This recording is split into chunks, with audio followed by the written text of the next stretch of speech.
यहाँका सकल परिवारमा विन्ध्यवासी भगवती माताले सदैव कल्याण गरून्, मङ्गल गरून्, शुभ गरून् र नववर्ष 2022 सालको पनि हार्दिक मङ्गलमय शुभकामना व्यक्त गर्दछन्। धन्यवाद।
परेवाला चारोले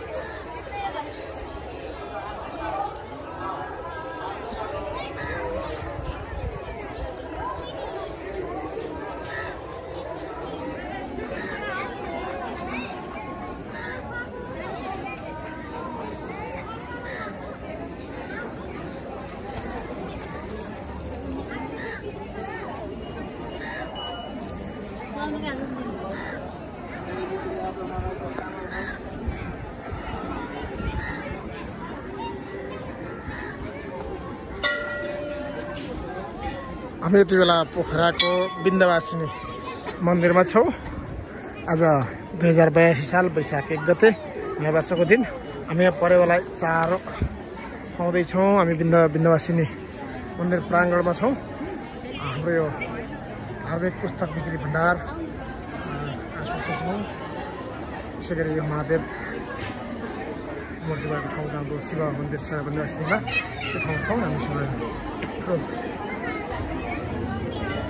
कमण्डलु सगायत पसा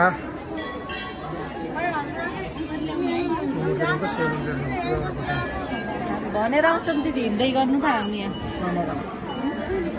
आज एकदमै धेरै भक्तजनहरू विन्ध्यवासिनी मन्दिर दर्शन गर्न आउनुभएको छ। उहाँहरूको एकदमै चर्को लाइन विन्ध्यवासिनी मन्दिरमा देख्न सक्नुहुन्छ। तपाईँहरू पनि पोखरा आउनुभएको छैन अथवा पोखरा आउँदै हुनुहुन्छ भने एकपल्ट घुम्नै पर्ने धार्मिक आस्थाको केन्द्र पनि रहेको, एकदमै पोखराको एकदमै नजिकै रहेको एकदमै राम्रो ठाउँ विन्ध्यवासिनी मन्दिर। सायद पोखरा आइसक्नु भएको दर्शकहरूले चाहिँ मिसिसक्नु भएको छ। तपाईँ पनि कोही बाहिरबाट आउँदै हुन्छ पोखरा आएर चाहिँ कहाँ जाने होला भन्नुभयो चाहिँ एकदम छुटाउनै नहुने ठाउँ है यो एउटा विन्ध्यवासिनी मन्दिर चाहिँ।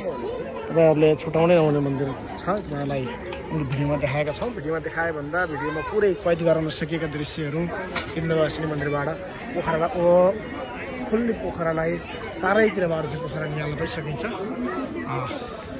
आफैमा एकदमै शान्त मनोरम वातावरण रहेको विन्ध्यवासिनी मन्दिर धार्मिक आस्थाको हिसाबले पनि एकदमै शक्तिशाली र एउटा धार्मिक आस्था महत्त्वपूर्ण आस्था बोकेको मन्दिरको रूपमा चिन्दै आएको छ। भक्तजनहरू लाइनमा हुनुहुन्छ विन्ध्यवासिनी मन्दिरको दर्शन सँगसँगै।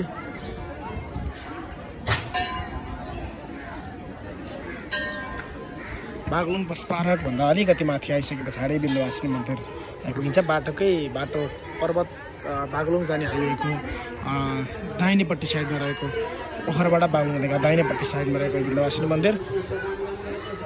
समिति बिन्दवासिनी भगवती माताले सदैव नववर्ष 2082 सालको हार्दिक मङ्गलमय शुभकामना बिन्दवासिनी मन्दिरका श्रद्धालु भक्तजनहरूमा बिन्दवासिनी मन्दिर विकास समिति